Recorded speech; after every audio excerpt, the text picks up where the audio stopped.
Brian Ortega, good to be in Los Angeles with you, my friend. Welcome to my city. You're always throwing up those letters. LA, baby. Yeah. What does it mean to you to kind of be from Los Angeles and from here, rep here when you fight? I mean, it feels good, man. I'm from, I could call it Los Angeles Harbor area, like LAHA is pretty much like all home for me. This entire base of Harbor area in Los Angeles, the 110 freeway. And I don't know, man, to be from here, it feels good. You know, there's a lot of bad things about LA, but there's a lot of great things about LA. And I feel like I went from one of the bad things to one of the good things of LA, so I kind of have a good taste of all of it. Talk about those bad things you mentioned. How would you describe you growing up? Just it's different. When I tell people all the time, when I was growing up, I didn't realize anything was wrong with my life. I was just having a good time with kids, doing a bunch of dumb things. Later on, as I became a teenager, I kind of understood what I was doing was obviously wrong. But it wasn't until I really grew up and got to see more of the world that I got to realize, okay, like, I went through some stuff. I was like, and then you start hearing more about, like, you start learning more. I started learning more about things, you know? Yeah. Why I was acting the way I was acting, why I took things the way I took it, why I lashed out the way I lashed out, why I joined these people, and why, you know, you start, I kind of figured out myself when I was older of how it was when I was younger. You get involved in martial arts. Do you remember what gets you in the door for jiu-jitsu on day one? Yeah. What was it? I was at home, and there's this guy named Little Man from Carson. Well, he wasn't from Carson back in the day. He was from the neighborhood I was at. And he came across the street and tried to fight me. And I ended up fighting him, and I lost. After that, my dad told me, why'd you let him headlock you? Why'd you let him take you down? Pretty much coaching me and telling me, like, you should never let a guy get close to you, and telling me what I did was wrong. And he would use the pillow and he would try to headlock me, and I would slip out and I would hit the pillow. And it's almost like holding mitts, but for a street fight. And we saw the fights of Royce Gracie when he fought in the UFC. He's watched me before and I haven't. So he's like, watch what this little guy does to these big guys. And we saw Royce Gracie in there and choke everyone out. And then he goes, that's what you need to learn. And I told him, I was like, well, this is in Brazilian Jiu-Jitsu, like we're not in Brazil. And then underneath his name said Torrance, California. And when we figured out he was pretty close to where we lived, he took me there. And it was like a whole new world in there. It was like the green mats, you know, the Gracies in their kimonos and their black belts, and they got this, like, I don't know, this aura to them, you know, where they're just like, you could tell they're badass. And it was scary walking in the first day. Why did it grip you? It didn't grip me till later. I was afraid to train. When you see white belts first train, they spar, it's pretty crazy. It doesn't have that beautiful flow when you see two black belts going at it, like that finesse. It's just like, so at that time, not too many people were training anyway. So it was just like all white belts, and everyone's going crazy. And I got there during the spar time, so it was just everyone just going hard and switching, going hard and then switching. And then I was like, damn. But you were scared. I was scared because I didn't want to do the kids class because it was too friendly. Yeah. But then the adult class was pretty crazy. Yeah. And I started doing the adult class, and luckily the guys were nice to me. They were cool. And then when it came to sparring, I realized that everything goes away with a tap. So like they had me in a choke, I was like, tap. Yeah. I was like, oh, cool, we get to start all over again. So it was like, then it became fun. Mm-hmm. And then 3, 4, 5 months later, I started choking out and tapping out all the adults. 13, 14-year-old me, little kid beating up adults, it gave me like a crazy level of confidence. It was like, dude, I lost to the guy, a kid in the street, and like 4 months later, I'm beating a grown man. And then I fell in love with it. I just kept training in it, and then it was just like, all right, this guy's beating me. In 2 months, he's not. This guy's beating me. In 4 months, he's not. You know, and then I made like a little personal hit list of everyone who would tap me out, and it just became small goals from there, and that's how I just got involved with it. How does that experience then affect your life outside of training, or Oh man, it was. what you were I doing? felt like a damn actor, or I don't know, like I was living a double life. Because I would go in the gym and everything was great, and I didn't have any fear. Like the second I walked in there, like everyone loved me, everyone was friendly with me. Like they had respect for me. Henry would be like, "Yo, let's go teach the kids class." The kids class was great. Adult class was like it was great. And then you would leave the building, and it's like another world. And I always say it every time I talk about it, it was my escape from reality. Being in the building alone is my escape. It was the way I can get away from everything. I didn't want to be at home because my home was a revolving door, and it sucked being at home. And I didn't want to be in the street because I was afraid that something was going to happen to me. So, you know, already at that time, some of my friends died already. So it was my escape. Yeah. You've said before, even while being in the UFC, that training is your fantasy land or your escape. Yeah, Is that still true? it still is. What do you escape from? Reality. All the things we don't want to deal with. Stress is, you know, like whatever, anything that like bothers you, things that happen in life. For that second, you forget about it. You know, for the time being that you're in there, you forget about it. And it's not just jiu-jitsu, it's other things that I found that make you present in the moment, that make you just forget about life in general. Like, you don't worry about your bills, you don't worry about your family, you don't worry about your friends, you don't worry about this issue, you don't worry, like all the issues that we get packed on and we have to carry this burden. It's like, yo, you can chill right there while I have fun right now and be me, and then we'll get back to you later. Yeah.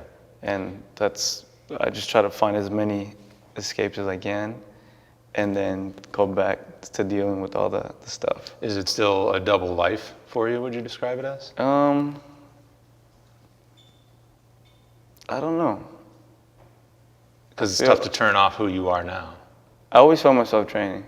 Yeah. I think it's part of who I am now.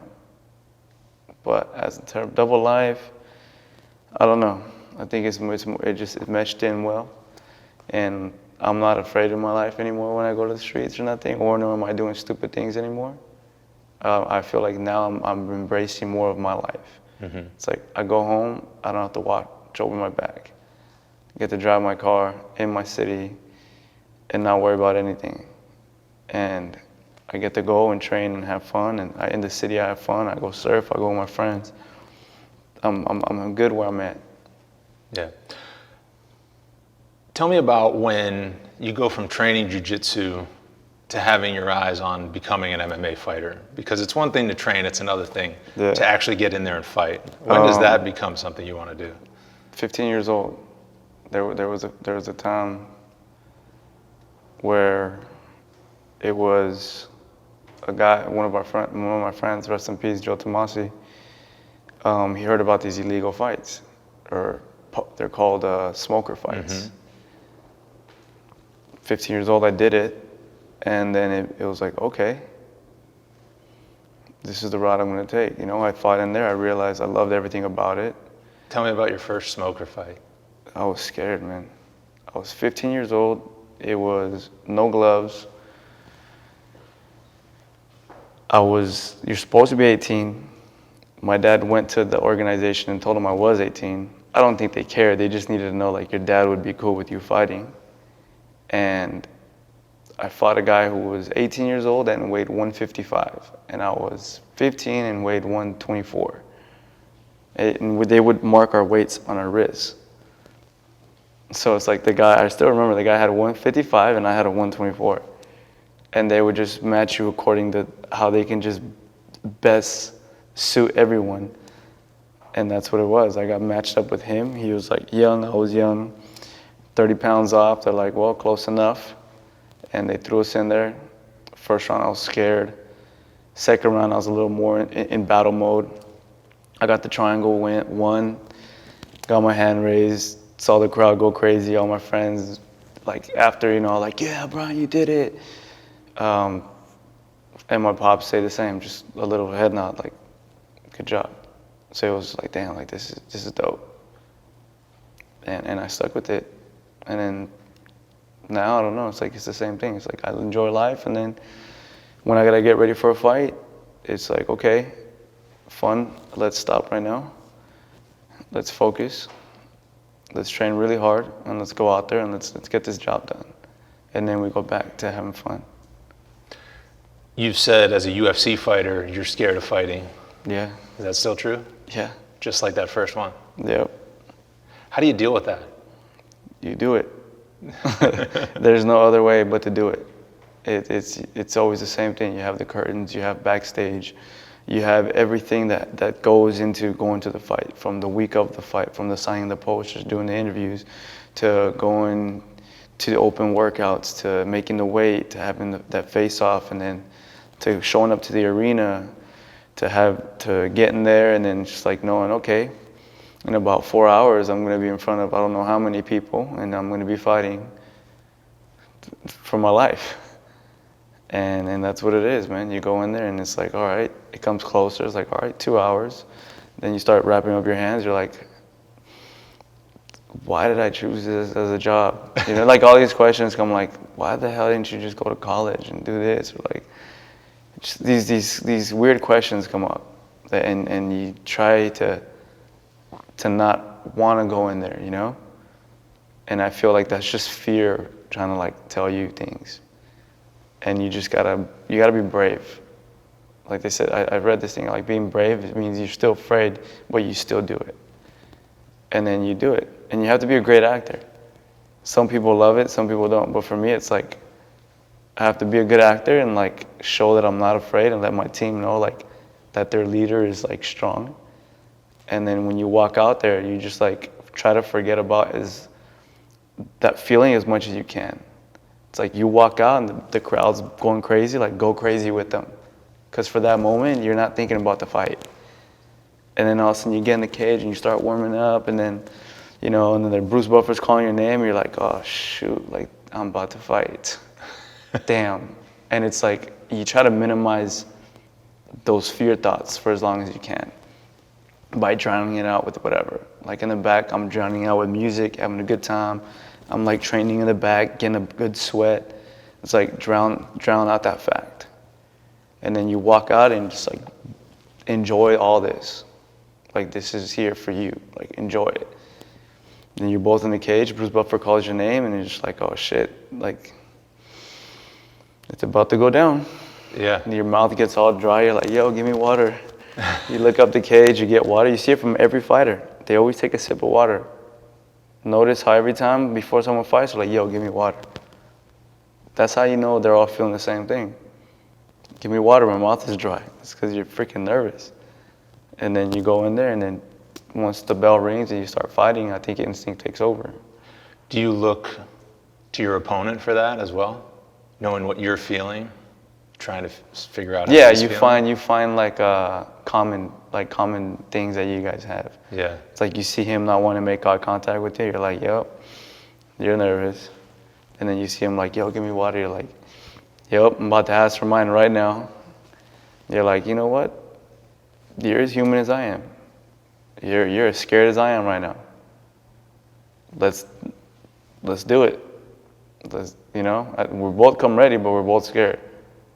And there's something that I don't know, it feels good to know that we both feel the same. So then what has set you apart as a fighter to deal with that, to the impressive record that you've had, and to fight all the way to a title shot? What makes you different? I don't know. I did everything I can to train hard and to win the fights.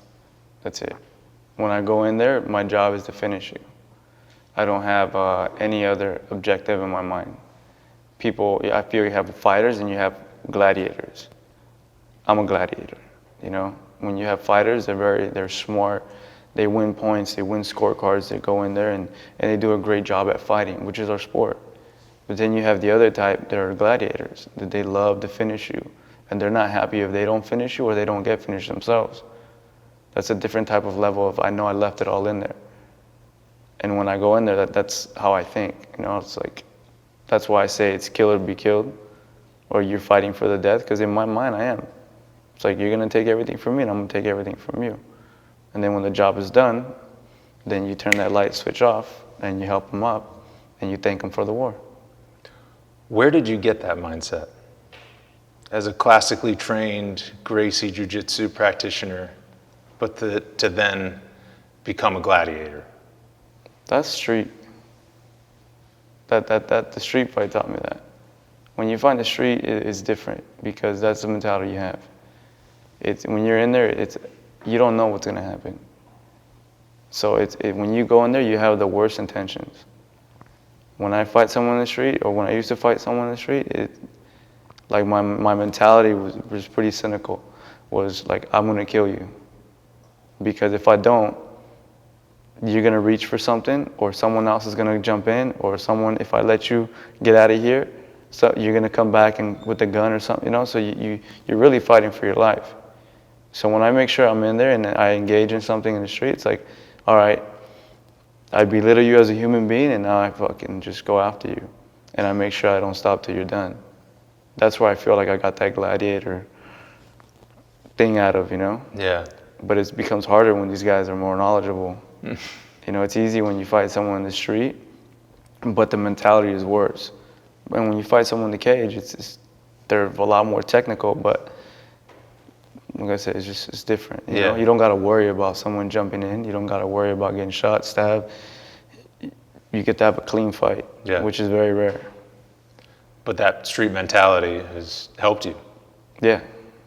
When you engage in war, it has helped. Yeah. Because I look at it like, oh, this is one guy. Like, I fought multiple guys and been afraid. Yeah. I'm gonna be all right. So it's just, I don't know, it helps with it. So you're getting ready for a main event in December. Last year was a main event in December for the title against Max Holloway. Let's go back 12 months. What do you remember about that training camp to get ready for your first title fight? Oh, it took too long. It took about almost a year. Right. Yeah, it took about almost a year. So that whole last year, or that whole year of training kind of just was off. It was off. Yeah, because I trained for the fight for Frankie. And then right after that, we knew we were going to get the title, so we started prepping ASAP. And then we prepped from March all the way to July, and the fight got canceled. And then we trained from July all the way to December. And I don't know if people understand the amount of training or how training camps go, but you get burnt down pretty fast. And for me to be able to sustain that from March all the way to December with a couple mini breaks was kind of crazy. And I don't know, I was overworked. Overworked heading into the fight. Just overworked in general, yeah. From everything, from people, from, you know, when you train with someone and you're close with people for so long and you see them pretty much 8-10 hours a day for a year, you're gonna get fed up with them. So it was a lot of just issues and we were all tired and we're all fed up and we all took it out on each other. You get to the title fight though, and you still have your shot. Yeah. How would you describe that fight? It was, I don't know, man, the energy seemed bad for me. It was great, like I'm getting everything I wanted in my life, like to fight for the best in the world, but it wasn't the same as when I was ready in July. In July, you can see from all the videos, like I loved it. You know, I was in the open workout and everything, and just like I was on fire, I was fueled. And then come December, it was just like, I want to say it was just burnt out, you know? That same fire just didn't last for a whole year. But you still get in there with Max. and you go 4 hard rounds, and then it stopped. Do you remember what you felt in that moment when you realized it was over? Yeah. What'd you feel? I lived in the most present of time that I could think. There's 2 things that went in my mind. I go, damn, I can't believe this is happening right now. In my head, I was like, this is really happening in my life. Like, I just lost. Then I looked down and I was like, damn. I was like, when did my hands break? And then after that, it was just like, wow, like, go do what losers do now. Like, it's like, go not get your hand. It's the first time I ever lost. Yeah. It's like, go watch the other guy get his hand raised, you know? What was that like? It was just trippy, man, because I'm so used to winning that you're just like, damn, like I lost. This is what defeat feels like. This is what falling short feels like. And then falling short on the biggest, like everything you dreamed of for your whole life, it just added the cherry on top. Because it was like, man, I worked so hard my entire life. I fought so many demons, I fought so many battles, I did so many things to be able to get here, and I got here and I fell short. And then you're like, now what? So what'd you think when it was now what? I didn't know. I was just like, now I literally like, I was in there and I was like, okay, like, be respectful.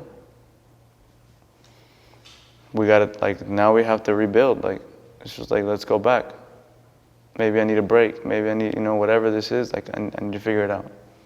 How long did it take for you to feel normal again or figure out the now what? I'm still figuring it out. As in terms of, even back then, I was always figuring out how I can make myself better. Right. Some minds that I had were set on their ways, and when I wanted to evolve, so we always had this conflict. But now I'm free, and I'm like, okay, like I'm doing things that I have to do to evolve. It's like, you know, it took me, I want to say, to heal up from everything, maybe 6 months, like 6-7 months, from hand surgeries to no surgeries to letting the ligaments heal up to letting the hands heal up. About 7 months total. And then after that, it was like, okay, let's fix all the inner problems. Let's weed out all the bad things. Let's weed it out. A lot of conflict with people, and back and forth, and it was pretty nuts, man. It was just kind of weird. I'm not used to, I guess, being like the boss and having to tell people and like fire people and do this and do that, or I wasn't used to that. Yeah. I always was like carefree, so I always gave it to somebody else. But it was like, it was time for me to step up and be like, you know what? You gotta be a man. Like, you gotta have these conversations with these people. You have to talk to them. You have to look them in the eyes and tell them how you feel and let them know what's gonna happen. And it was a lot harder than fights. A fight, it was like easy. It was like, I almost got used to that rhythm of going in there and doing what I had to do and blanking everything out and fighting, versus this was like a bigger fight for me. It was like I had to tell people that I didn't want to tell or hurt their feelings or anything, how I felt and how I no longer want to be part of it. And it just sucked, you know, because then you have anger, resentment, I mean, all kinds of things that you get. And then, and yeah, but faced it on, and then kept having more talks, and finally just feel just like made a positive training environment. What needed to be weeded out? Energy, people, the mindsets of individuals. It just, a lot of things. You needed to trim the tree, so to speak. Yeah, man, I feel like it always needed it. And I've been saying this, not to you guys, but to my people, was since the Moicano fight. I didn't like my performance at the Moicano fight. I was like, I don't like this. I was like, What didn't you like about it? I just didn't like that. Fight of the night, you got to win, stayed undefeated. I didn't like the fact that I know I could be better than that. It's like I should have been able to pull the trigger whenever I wanted to finish it. And I didn't feel that way that night. I went in there, I banged it up, and it's like little parts of me were always, every fighter is injured to some degree when they go in there. But I was just like, man, like, I'm not liking these third rounders. I need to be able to go in there and just let's go. Because I have the cardio for it. But give me the skill sets so I can go in there and really go to war with these guys. And then after that fight, I was like, I took a little vacation. I went to Guam, came back, and was like, all right, let's do it. And then it was like, nope. Like, we're going to do what we always done. And because we already had the Cub Swanson fight lined up, it was like, well, we didn't really have a choice. I was like, let's not fight right now. Let's just get through this fight. And then we got through that fight, and we took 3 weeks, and it was like, Frankie Edgar, let's go. And I was like, all right. And then it was just like, and after that, it was Max Holloway, and then it didn't end, you know? So I never had a chance to really sit everyone down and tell them how I felt. And because when you win a fight, everyone thinks that they're doing right. But I felt it though. That's why in the club, when everyone celebrated, I'm kind of quiet and like, damn, I didn't like this. After your last 3 wins? A lot of, yeah. You can ask my friends, like call me a weirdo, but like I'm in there and I should be in the moment with them, but I'm thinking of like how I didn't like this. How like I didn't like this things about this week, and I didn't like this, and I didn't like that. And that's why I love driving with my dad after my fights. Because we both see eye to eye on those things. Like we would drive back from the Cub Swanson fight, and he was like, what the hell was this friend doing of yours? And why was this guy here? And like, what was like, why was these people fighting with them? And why were they bringing this to you? And you're like, man, like, and I'm explaining to him, and we're both like, we have to make it better. And we're like, okay. But we never did. Yeah. Because you win the fight and you go back and then you try to talk to the team, but everyone's so happy. And the results were there. Cub Swanson, and the results second were round, there. Frankie Edgar, first round. And everyone's loving it, right? Everyone's like, dude, you hanged on his neck and you did like a monkey, like a spider monkey. And then you're just like, cool. Okay. And then you go Frankie and you're like, you're the first guy to ever finish Frankie. Like, why are you complaining? You're like, because I am. Because I like to be the best. That's why. So I'm a perfectionist. So compare what you were feeling after those wins to how you're feeling heading into this fight with the Korean Zombie. What's different? The energy, the people around me. Everything's different now. Everything's more calculated. I have the team that I want. I have the coaching that I need. And now it's always the main factor is me. Like any other camp. When I had little of tools or resources to now where you have more, it's up to the individual. Because are you going to put all the hard work in with all these new resources to make you a better you, or are you going to rely on these things and think that that's the job? You know. So what do you expect to show in this fight? What will fans be saying? Like, wow, Brian's different. Because of what? I don't know. I'm working on everything.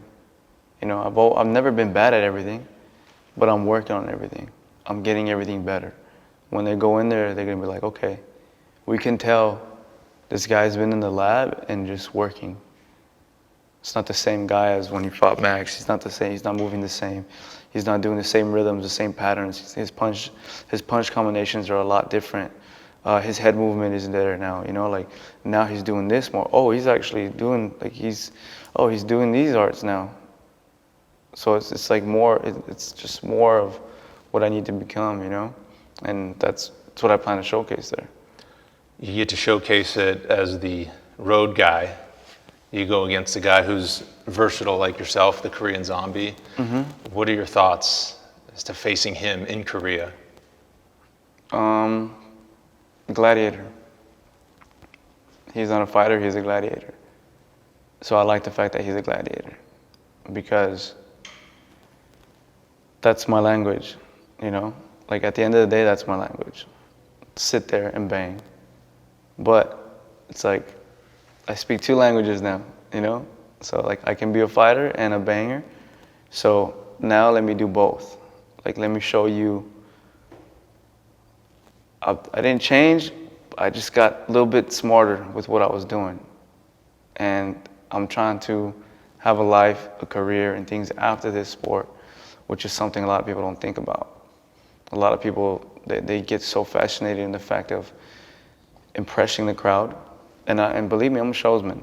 Like when I go in there, I want to leave you guys knowing that you got everything that you paid for. Like when you go there and you see me fight, I don't think there's one fight where people have gone and said, oh man, why did I show up to his fight? You got the Cub Swanson fight, you saw the Frank Edgar, you saw the Max Holloway, you saw all the other fights, they're like, damn, okay. There's a reason that, you know, the people love seeing it. It's because I'm a showsman. And when I get around people, I'm gonna give you guys a great show. At the same time though, I appreciate you guys, but I know that after my fight career is done, you guys are not gonna be there. And it's just left with me and my family. So I have to make sure that I'm there for them. I have to make sure that I'm able to take care of them, that I'm not punch drunk, that I can go ahead and be able to do other things besides fighting. Because whether we want to face it or not, this career has an end to it. I just want to make sure that I'm ready for it and that I'm not punch drunk by the time I get there, like a lot of fighters that I see. You've seen, and then we have experienced fighters and their biographies and the things out that they can tell us how they lived, and we can learn from them, you know? You see Muhammad Ali, you see all these guys that gave it their all, they're the best, but then you see the afterlife, and then you really have to weigh in, what is it worth it? Is it worth it? And from all their stuff, they said no. They said I would rather trade it in and be able to be healthy the last 2/3 of my life than to be suffering, knowing that I lived a great 1/3. What do you think about your fighting future? It's gonna be good. Why is that? Because I'm being smart. I'm a smart banger, you know? I'm a smart gladiator. I'm like an Achilles type, you know? He never really gets hit, but he does a lot of damage. Mm-hmm. And he impresses the hell out of everyone. So that's what I want to do. I want to bring back that Renato Moicano fight, UFC 214, and I remember it because after you got the win, you said on the mic, if I'm going to lose, I want to know how. Yes. And as we sit here, you've lost. And you now I know how. What did that do for you? It showed me everything, man. It showed me I lost due to mental stuff, due to physical stuff, due to not having the right game plan. You just start realizing things like, okay, you're not Superman. You can't just pull this magic trick out the bag at the last second like you always have and then shock the world with it. And then you really start paying attention to it, and I start seeing my patterns. You know, you're flat-footed here. You're not moving your legs, you're just moving your waist. And now you're barely moving your head. And then when you get blinded, you hit, but now they're already gone.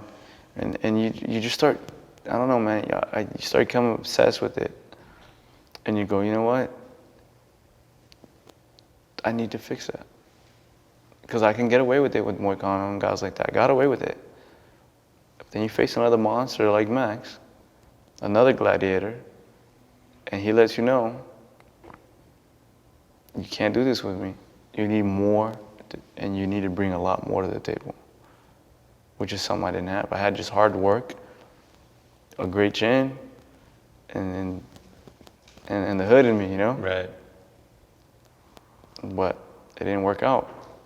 And when everything breaks down, you can't really do anything. I can't grab because my hands are broken. I can't breathe because my nose. I accidentally blew my thing out, my eyes were shut. It wasn't my night. So. But it taught you a lot. It taught me a lot.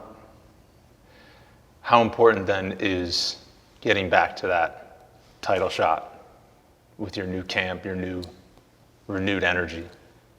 How often do you think about that? I don't think about it too much. I think about it more now, like, I don't know, for a weird thing, I feel like I'm finally in the UFC. You weren't before. I didn't feel it. I felt like I was, but I didn't feel like, I didn't know anyone, you know what I'm saying? Like, I was, like, I knew a couple people, but now it's like, I know a lot of people. Like, I feel more part of the organization than I did before. I always felt like a nomad, you know? Like, I go in there and they're like, what does this guy train? What does he do? And I'd leave. By the time you asked me those questions, I was gone.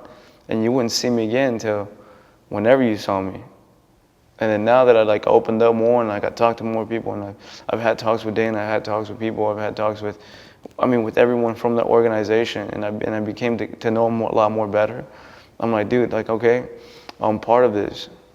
Like, I embrace more of it. Like, okay, I'm here to stay. You know, I'm not here. I was always afraid for like, oh, if I lose, I'm gonna get kicked out. Now it's like, dude, like, relax, let that go. Like, get that out of your mind, whether it's true or not.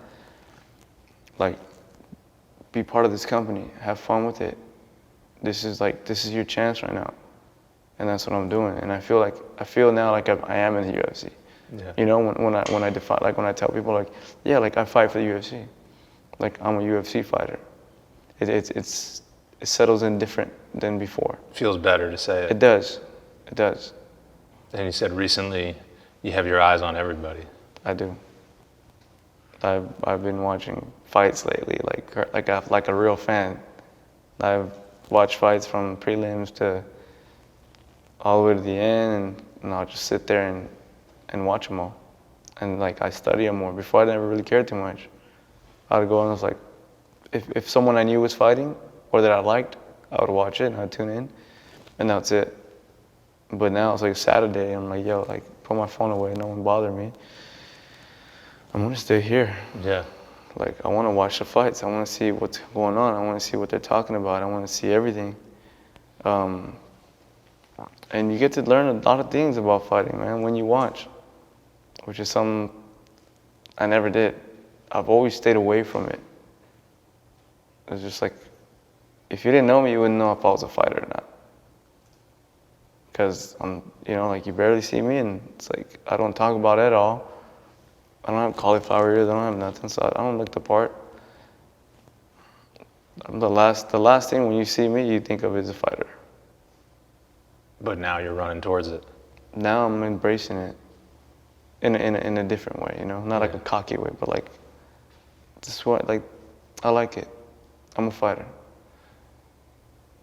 So to loop it back around, do you still expect to ask yourself those questions in the locker room? Like, why am I doing this? Yeah. And have those fearful moments? Yeah, but they're gonna be more fearful in terms of how are you gonna get caught? Same thing, if you're gonna lose tonight, how is it? If you were him, what would you be trying to do to yourself?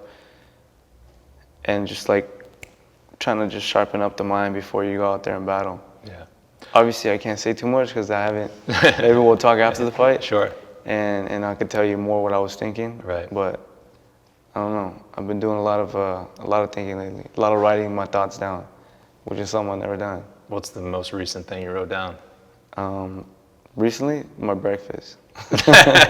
Keeping that food log? Yeah, keeping a food log, just logging things, dating things, you know. Yeah. Like when I have a bad day, like you write it down, and then you like, why'd I have a bad day? And you wrote everything down. You're like, well, okay, started with this. I don't know. I'm being comfortable with breaking down things a lot more in my life. Yeah. You know, than just having this way of like, oh, I felt that way, and it's because of that. You know, it's like now I can really say like, oh, I wrote everything down.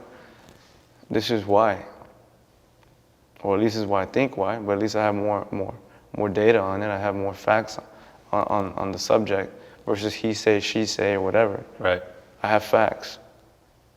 So once you have facts, then you can figure out things a lot better. Yeah. Last question. Somebody asks you right now as you get ready to become a fighter again, what's the most important thing to you? Have fun. That's it. As becoming a fighter, just have fun, man. Have fun. I lost the fun of it, which is ultimately what was my drive before. This fantasy land we talk about. My fantasy land used to become reality when you're in training camp, because that's all you do. And I lost sight of it. It became a job. It became I'm doing this for a job now. You have to do this. You have to do here. You have to be here. You have, like, I lost track of it. And then the calls come in, and you get flooded by every kind of way and direction. And then you're like, okay, well, now I'm working. And it's not good for me to think that way, that I'm working. If I think that I'm working, I'm not having a good time. So for me, it's go back to having fun. Like, forget this is a job. Forget it. Like, go in there, get better, and it's good to suck again. Because I did what I was so comfortable doing, and I didn't want to do other things because I sucked at it, and I didn't want people to think I sucked at anything. But now it's like, no, I'm doing it, and like I suck at it. But hell yeah, I suck at it. It's like, watch me in 3 months. And I brought myself back to like the 13-year-old me. Like, in 3 months, I'm gonna beat this, or I'm gonna do this.